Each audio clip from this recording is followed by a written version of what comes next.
માળિયાહાટીના તાલુકા આમ આદમી પાર્ટી દ્વારા મામલતદારને આવેદનપત્ર આપવામાં આવ્યું છે। ત્યારે માળિયાહાટી તાલુકા આમ આદમી પાર્ટીને નેજા હેઠળ તાલુકા પંચાયત સદસ્ય પિયુષ પરમાર, કિસાન પ્રમુખ માનસી સિસોદિયા, તાલુકા કિસાન પ્રમુખ ભાયાભાઈ ભરડા, જિલ્લા કિસાન ઉપપ્રમુખ, ઓબીસી જિલ્લા પ્રમુખ તથા વિક્રમ રાજાની, શૈલેષ પરમાર, રાણાભાઈ સિંઘવ સહિતના કાર્યકરોએ ગુજરાતના મુખ્યમંત્રીને સંબોધીને સમગ્ર સૌરાષ્ટ્રને દુષ્કાળગ્રસ્ત જાહેર કરી મુખ્યમંત્રી કિસાન સહાય યોજના હેઠળ ખેડૂતોને સહાય આપવામાં આવે તેવી માંગ વાળું આવેદન માળિયાહાટીના મામલતદાર સવસાણીને આપી અને ખેડૂતોને તાત્કાલિક સહાય મળે તેવી રજૂઆત કરવામાં આવી છે।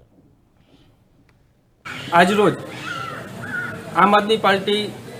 કિસાન સંઘના પ્રમુખ ભાઈ શ્રી માનસિંહભાઈના આગેવાની નીચે મામલતદારશ્રીને આવેદનપત્ર પાઠવવામાં આવ્યું છે, જેમાં સરકાર દ્વારા 2020 અને 21માં જે ઠરાવ પાસ કરવામાં આવ્યો છે કૃષિ વિભાગ દ્વારા, કે જ્યાં